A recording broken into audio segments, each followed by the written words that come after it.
Au 43e jour, nous quittons le port de Ho Chi Minh pour nous rendre en ville. La route est surprenante. Elle est jonchée de commerces et de restaurants.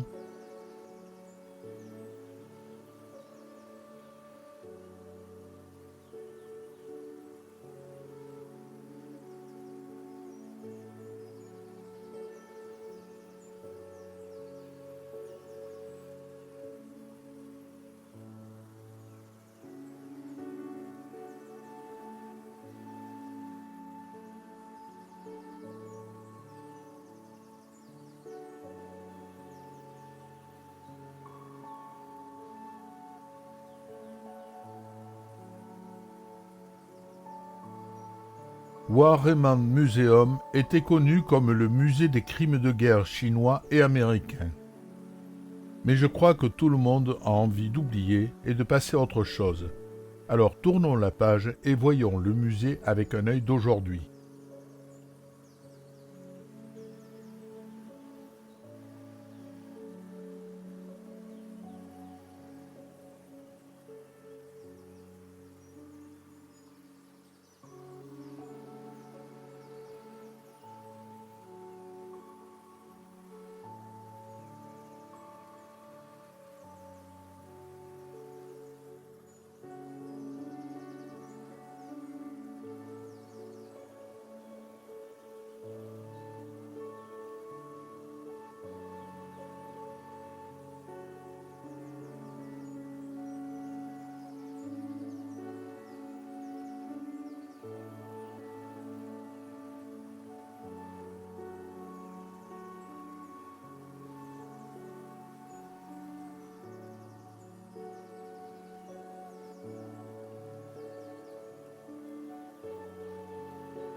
Tout près de la cathédrale néo-romane de Notre-Dame se trouve la poste centrale, de style colonial. Le bâtiment, construit par les Français, est étonnant. Mais à l'intérieur, nous sommes à la poste. Et quelle poste! Puis arrive le temps du déjeuner, superbe, mais désolé, pas de photos.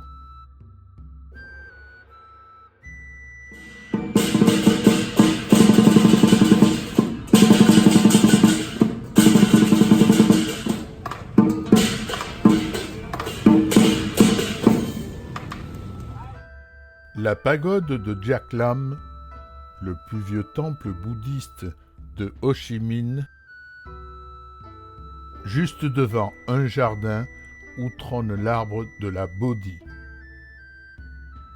et le Stupra, dont l'architecture est typiquement bouddhiste et jainiste, en forme de cône où est enfermé un relique de Bouddha.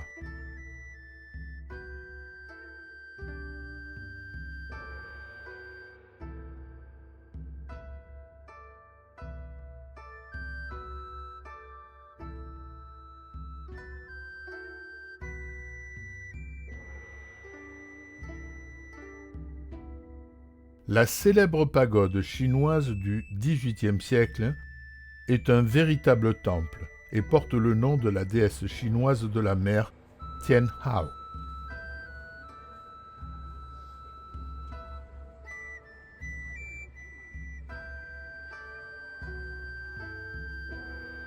La pagode abrite également de très belles statuettes en céramique et une maquette de bateau qui commémore l'arrivée des premiers Chinois originaires de Canton.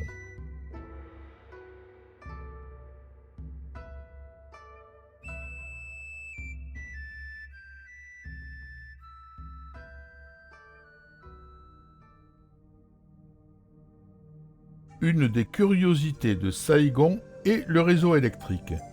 Il est surprenant. Pour remplacer une ligne, par exemple, il n'y a qu'une seule solution, c'est rajouter un câble. Car il est impossible de détecter les anciennes lignes. Certaines rues d'ailleurs sont impraticables par les camions en raison de leur hauteur.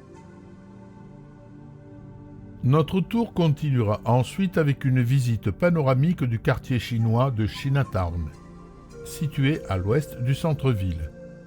Construit par les Chinois et les Vietnamiens à partir de 1788, il portait autrefois le nom de Cholong, ou Grand Marché.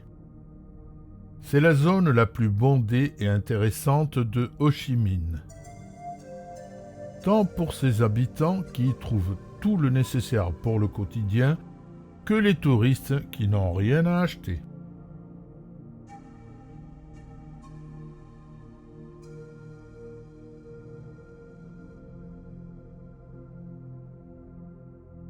À Saïgon, il y a 11 millions d'habitants, 9 millions de véhicules, dont 7 millions de scooters. Un scooter chinois coûte à peine 180 €, soit près de 2 mois de salaire.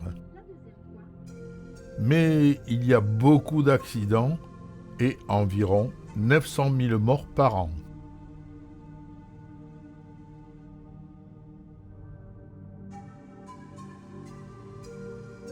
Un pays qui est attachant. Les Vietnamiens sont très gentils et les filles ravissantes.